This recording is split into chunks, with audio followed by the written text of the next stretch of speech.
Welcome to another episode of Peers Over Beers, your favorite digital and social evangelist podcast, with your industry veteran hosts, Michael Sandoval and Chris Tetzel.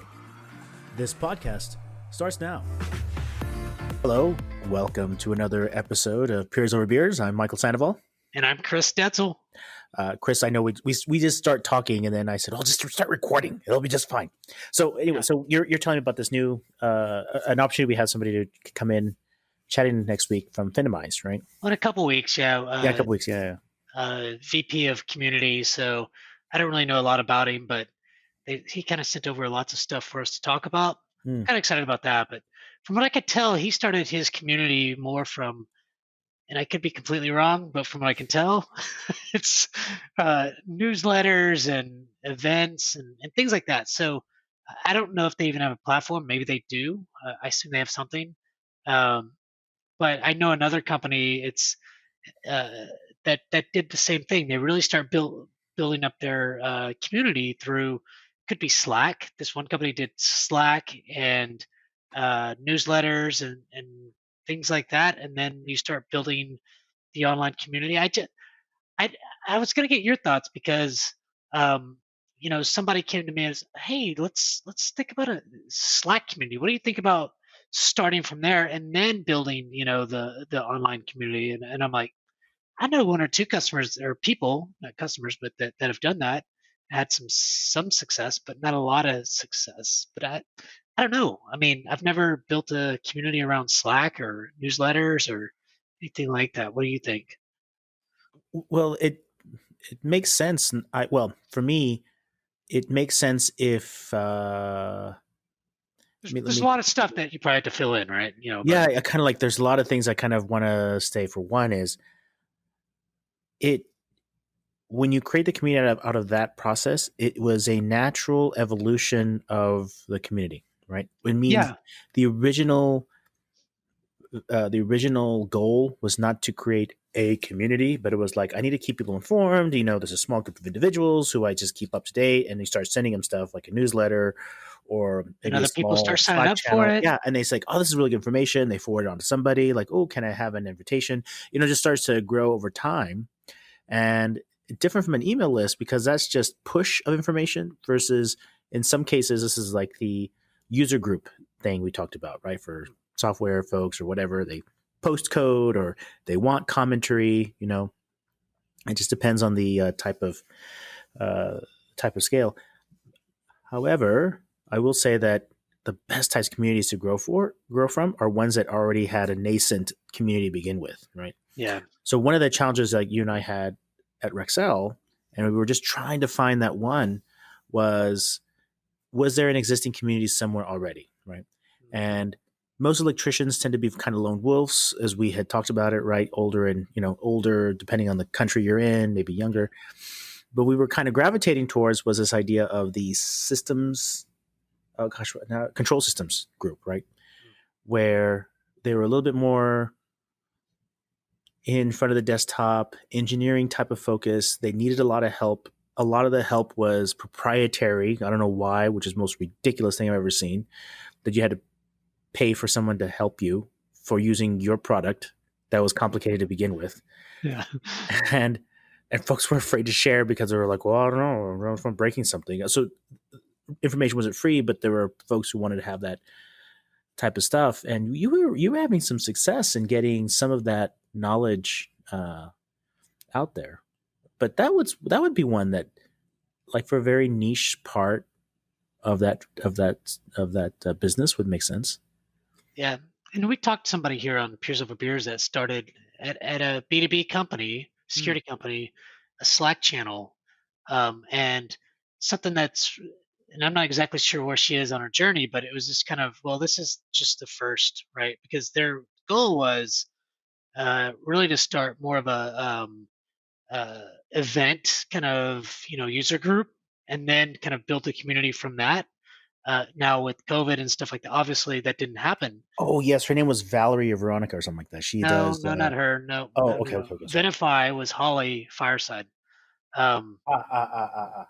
Yeah, and so what's really cool. So I'll tell a little story just because I saw it on Twitter today. But before I do that, she started her community from Slack. Um, Now, I just saw today news that she moved. Her CEO said basically, "Hey, you're going to start reporting to me. You're out of marketing. You report directly to me as the head of community."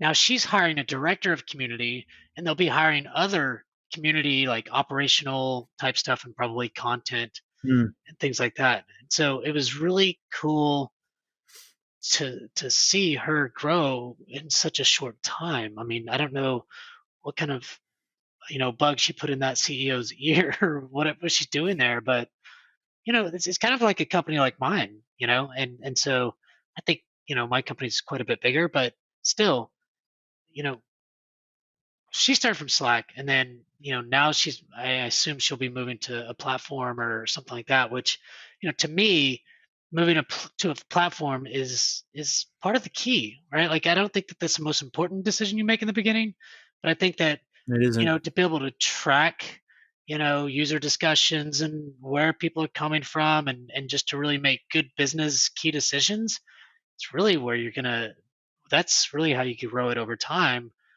But the things I kind of tell people is the stuff you focus on is number one is what why are you building a community? What's the goal of your community? What do your users need? What do they want?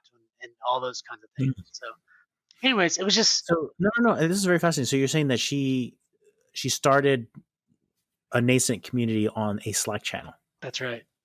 Interesting. Maybe she Yeah, had 2 or 3 Slack channels, who knows? But I mean, on Slack, you could have multiple yeah, you channels, can. right? Yeah, And yeah, yeah. so, you can move from, like, for me, if I ever started a Slack channel, I would just probably do it more for our super users, right?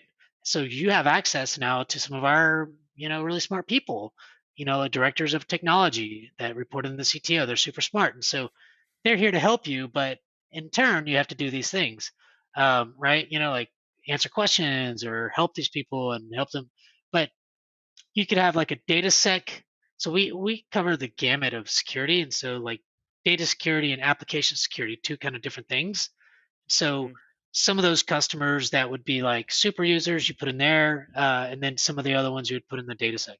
Anyways, that's kind of the way I would see Slack. I mean, maybe there's a general kind of stuff or whatever, but um, I don't know, man. I don't.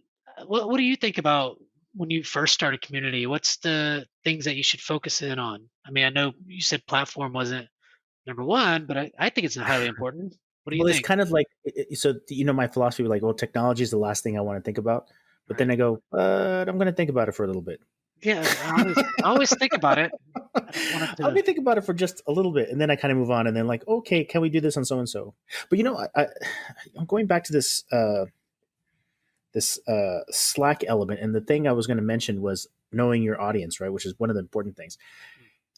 I and you'll laugh at this because I'm going to admit something. One is that I think I'm reaching now an age where some of these technologies are a bit. I don't know if the word is beyond, just not my way of how I interact. So, for example, Slack is not one of those ways I like to interact. It's a bit too busy. It's always in my face and Yeah, too much information, right? you hear it, and there's chats. Yeah, I mean, it's just I like to choose the way I communicate versus like hey, what's going on, and then but for those who can't see, I'm fluttering my hands back and forth. Um, I don't think anybody can see because they're listening. But anyways, yeah, no, that's true. Uh, uh, oh my. Um, I'm glad you didn't call me a jackass or no, no, something. no, no, no. I was gonna say it was the haircut. Um, no, It's getting longer, so it is. oh, Oh my god, down the rabbit hole. So clearly, the way this is being designed was from a group that liked Slack, right? yeah, So you may see it as so her challenge actually may be migrating somebody off of the simplicity and the ease of Slack that's onto a what I wondered. more sophisticated environment where there's forums and detailed value like that. That actually may be her challenge. She may actually lose some individuals. Again, I don't know. She may. I mean, mind you, there Well, are I think that smart kind of people who are goes trying on to figure it the. out. I think that kind of goes in the thing of people like to engage in different ways. Sometimes Yeah, it's this is exactly online, correct. Yeah, Slack, or 100% maybe it's agree. events, maybe it's through an online community. Who knows? But so maybe she will.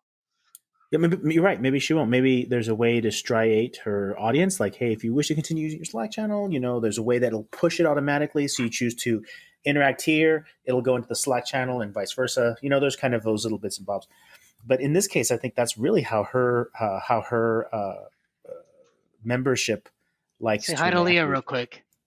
Oh, see, it's a good thing no one can see. Yeah, exactly. I'll turn off the video here shortly. Just a sec. Go ahead. No, no, I'm no on. worries. I'm on audio. Okay. Anyway, to that. So again, going back to when you were originally asking, what was the important thing? Uh, Yeah.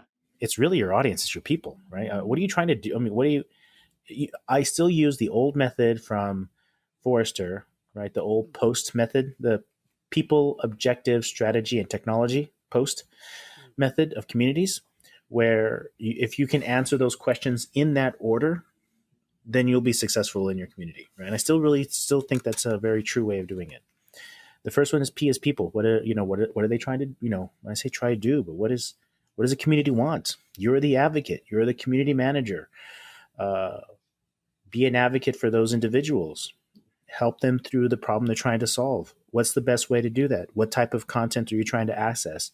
Remember, they don't want to talk to me. They want to talk to folks inside the Yeah. operation, the Exactly. organization, whatever that may be.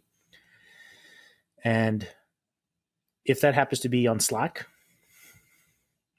peace. But the hard part, I think you've gone through this yourself in your iteration, is one of those groups doesn't know the platform, right? So you may have a group of community users who are like, we'll use a Slack example, that are very Slack focused. I mean, whereas the audiences, but maybe the content creators, the folks who have the information, don't know anything about Slack. Mm. So you have to train them, right? So you had this problem. You had you had you had to train your internal employees how to get online, how to Yeah. post, how to use this thing called forums. Yeah. Not to say they weren't unknowing of it. It's just it wasn't their daily activity. Yeah. I think that that even happens at Imperva. It's not that often. Yeah, I mean, that's what I'm saying. people That approve. I think people are pretty that's what you should smart, do, right? but sometimes they're like, I mean, if they want to do a blog, so we have like 60 or 70 blogs that have posted now on the community, which is awesome just in the year. But who's going to post it for them, right? Me. And I'm like, you can actually do this by yourself. Mm. But so that's something I really need to push people. They don't know that they can go do this. And I know one, for example, a customer about a month ago posted his question on creating a blog. And I'm like, hey, Sorry, man. say it again. It's called Create the Blog. So a person posted a question on the community by adding it as a blog. Oh, got it, got it. Oh, I'm So they sorry. I just thought it was said a website. create a Oh, blog oof. basically, because I mean, you can do both. It's like I don't know how to really tell this dude. So what I did was logged in as him, posted it on the community itself. I think I deleted the blog, but still, it was just funny. I was like, people just don't have a clue sometimes. So that's just they're not used to it. No, they're not at all. Just because I know it, but you know what? I only know it because I'm in it all day, every day. You Exactly know, correct. And so it's so again, it's and today it's the same problem I'm having right now. I told you at the very beginning. I said, "Hey, sorry, Chris. We're talking about post production and oh yeah, kind of stuff, and I was in the middle of doing an online banking upgrade, and um, upgrades are always good, right? upgrades are great. It's a good way to kind of re-engage your audience, get them back in. One of the things we're trying to look into is like a re-engagement strategy. In other words, very similar to the community piece, which is they signed in, but then they haven't signed in anymore. And you have to ask yourself, why is that? And maybe it was a feature they didn't like or whatever. So there's a method for us. Now there's analytics that I put in that we can kind of go and say those not who have logged in only once That's and coming back, we can kind of see what features it's the are key being done. piece, right? Right, Yeah. right, right, right. So data, data, data, data. Well, Um, good for you. I think that's important. it is. It allows for intelligence, but one of the things I'm struggling with, and I'm sure you had very similar struggles, is attention, span of attention of individuals, right? So I know when you were probably training folks how to use the form or the like, you had to like get in front of their face, Yeah. and as much as you're kind of dancing and doing your thing, Well, that's true. That's exactly what I was doing. I was presenting, going, community, and people are like, "What's going dance, on with Mickey. this dude?" Yeah. Dance, Mickey. Teach me your community. You have 2 minutes. Go. Yeah. But I don't mean facetiously, but I mean, you would really, I mean, you wouldn't, whether it's you're face to face with some individuals or you would do like a Zoom cast or something like that, Yeah. you'd have to take their time out of their day to do it. Yeah. A lot. Here, because we're always in front of members, we can't like have a group discussion, right? So I have to kind of get them out when they're shift. So the only way to do it is kind of through a video or something like that. But having them see it and all the like, it is difficult to train or to get messaging out when you're tasked mode as opposed to object mode. And it was like kind of objective mode. So if you're at task mode, you come in and say, I got to do these 3 things every day. Yeah. And don't mess my flow. However, objective mode saying, I have this objective in the week. I can do bits and pieces over the day, but I have some time to work you in. That's pretty much what I do. That's how I work. Well, a lot objectively. of, it's I mean, not to striate, but it's the, it's the, what's it called? Frontline worker versus, behind the scenes type of stuff, the support side, if that makes sense. Anyway, so it's hard to train a skill when you are just trying to get people's attention. So anyway, this is the first time I'm trying. I mean, I've done it before, the whole video piece, but I'm trying to, how I love to talk as I'm doing right now. I'm trying to put that into like 10 minutes, Chris. Yeah, that's tough. It's a challenge. I remember sitting at the desk and, dude, you'd go off on all these long tangents about some bullshit, and I'm like, I mean, you're like an encyclopedia about stuff. Did you know, Chris? And it would go off on this kind of way, and I'm like, yeah, all right, I got to do some work now. Yeah. Okay. Usually when your face starts to turn towards the exactly. laptop or the computer. Oh yeah, you're right, Mike. Yeah. So anyway, anyways, are you going to do this thing that I asked you to? Yeah, I would do. Hey, I sent you an email a little bit ago. I sent you an email. Do you think you can? I really need you to look at that thing. I really need you to, and yeah. Sometimes you have to manage your boss. You're Yes, like, you yeah, do. Chris, I have. But yes, it was funny because you'd be like, I have my own way of doing it. I know, but sometimes you wait 2 days to do it. So I need it before tomorrow. This is true. I used to process my information so. Yeah, well, I mean, you just have to figure out ways to work together, and I think we did pretty well for the we did great. 3 years. So, well, it was kind of genesis of the podcast, right? We always have these good like chit chat conversations. Yeah. It would be everything from like, what do you think the electric market is going to go to versus like, the sun is shining really bright today. Do you know why there's an aura? Yeah, let us go to the whiteboard, shall we? So something you might not have known that, and I'll just leave this. I'll just say this. And one of our episodes, you were talking about bats or something in El Paso, and El Paso has bats. Yeah, they do. And what you didn't know that I did, because you probably didn't go back and listen to the podcast, is I put some bat sounds inside You did the it. podcast. Yeah. So you have to. It's just at the first. And I did a long time ago. I forgot to tell you, but it's called Holy Batman something. That's what the podcast is called. Oh, that's pretty clever, man. We actually get more. What are the bat sounds like? The little squeaks that they do? Yeah, it sounds like bats. Yeah, that's pretty cool. Yeah, I was like, oh, that'd be good. Maybe I can. And then of course now I just kind of, sometimes you'll kind of put the podcast thing in, and then when I do it, I'm like, okay, I got to do this, and I'll process. The listeners are like, this one's Chris's. Yeah, exactly. Do you put any like clown horn sounds or anything like that? No, it was the only time I did it, but I was just so well. I was playing with Camtasia, and I'm like, ooh, this could be really cool. Let me put this in there. Then now I'm like, just put that fucking thing in there and then let's move on. Like, so, but Well, yeah, there are moments where you can experiment, and then there's like I've got shit to do. yeah, I mean, I love doing the podcast, but it takes a little bit of work, Hmm. one way or another. It becomes somewhat simple, but adding the descriptions and all that kind of stuff, and then cutting certain pieces and putting certain pieces in. It could take a good couple of, or when I say couple hours, it takes like 20 minutes or 30 minutes maybe.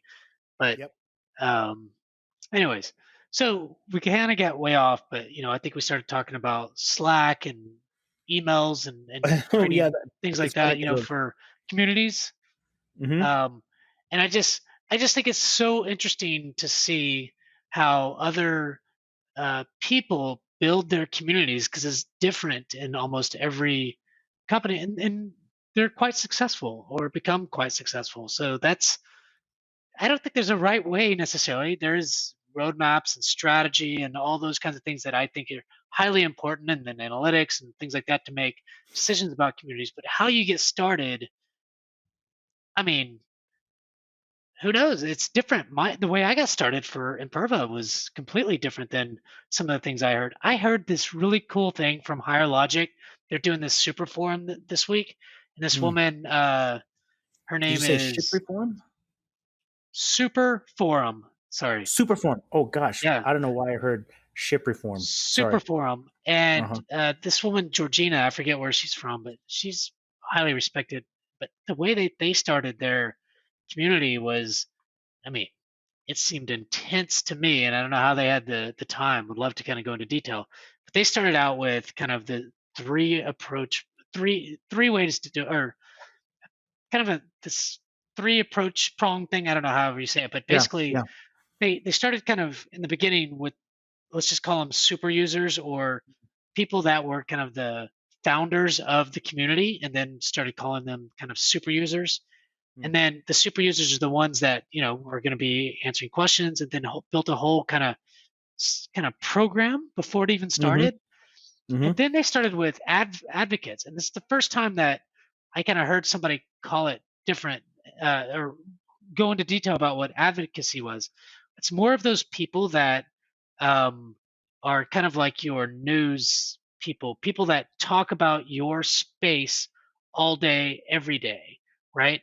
And so it's maybe not your users, but it partly could be, but it's maybe 10 people that you might look at that are very engaged in the space.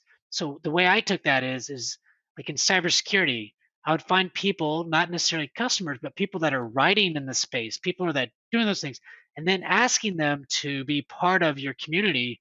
And maybe there's some rewards or something that they might get. You have to have, hey, could you write a blog or whatever about Imperva community or on Imperva community or those kinds of things? And you'd have like 10, and these people are very social, so they're sharing out shit all the time and doing things. So creating this kind of uh, space where those kind of people could also engage, not necessarily in question and answering, Mm. but it could be more of the blogging, could be more of the higher level kind of stuff. And I thought, I forgot what the third one was, but those two kind of resonated with me, and I thought I really have to talk to Yeah. this woman. Different. It's I different mean, approach. yeah, but I'm like, that sounds like a lot of work, that I don't know how to go do. I was just But looking for the top 10 list, and I was going to go do two of them. yeah, I mean, you do look. She has somebody on her team as well, and so I don't know exactly what her team looks I was going like to or how say much there are help she had for resources. That's why. marketing and things like that. You have to do a lot of, relationship building internally. So get more. A lot of times, like I would think of somebody at my marketing team that has relationships with Gartner or Forrester or other news media outlets, or somebody that in social that probably is dealing with some of that stuff, and so Mm. Mm. I have to really build relationships with them and then kind of figure out what that looks like. But when I look at next year, that could be something that seems intriguing to me, because Mm-hmm. if I Mm-hmm. can bring, so today our community is a support community, but then how do I move it up as well? It's always going to be support, but can I have other types of communities to one where one is thought leadership, right? And you start bringing those directors or Oh, I love higher thought level. leadership stuff. Um, Yeah. yeah, because the stuff I'm getting written today is bringing now SEO. Like one of the things that I'll share with you, and I don't know if this is good or bad, but to me it's good. So when you start a community from scratch, you have zero SEO, right? And then Mhm. I don't say it was zero, but I think it was like the low 10, 15% if you go back and look at analytics. But today it's over 50% of organic SEO, right? And so I think that for us, that's a huge, I mean, it's only going to grow. I mean, you look at all the shit that we've pushed. I mean, my goal is to have it 80 plus percent, but that's probably 2 years away. I don't know, but you, create, you continue to create that content, man. Thing. By the way, I'm gonna say this because I don't know that I just learned it, but for some reason it just hit me, is that when you blog or you create a specific link, that is highly important. So when people search like the link, Oh, so when you for name the example, link like yeah, and something hyphen the something link is hyphen. Yeah. yeah. So for example, Imperva database activity monitoring or Imperva dam. Well, customers Yep. are actually searching Imperva dam or Imperva database activity monitoring. Yeah. You put that in the link, that actually really helps Google find it. And I'm like, duh, but why didn't I think of this on the other shit that I was doing? I don't get this. Like Yeah, no, that's why proper Google, I mean proper blog background technology will say, do you want a permalink or do you want a crafted link? And the crafted link will take like the sentence, will take your title and make it a sentence for the URL. yeah, like on the higher logic platform, you could easily it actually puts most of the title into the link of the blog, and that's good. But sometimes, it can only go so far, so you might take Some certain things limitations. out. But also in creating pages, which kind of what I was certainly blogs, but specific pages, Mm. you really need to make because you can put whatever you want on the pages. Because if you don't, you just hit save. It'll say new page one, new page two. So you want to make sure put the URL that you want into the um, anyways, I know that's completely off, but I think that's a great tip for people to know because for some Pro reason, tip of the day. that is a pro tip of the day. Think about your links. I wish discussions could be that way, but those are different because people are always replying and things. But anyways, so I think that was It's good. all good.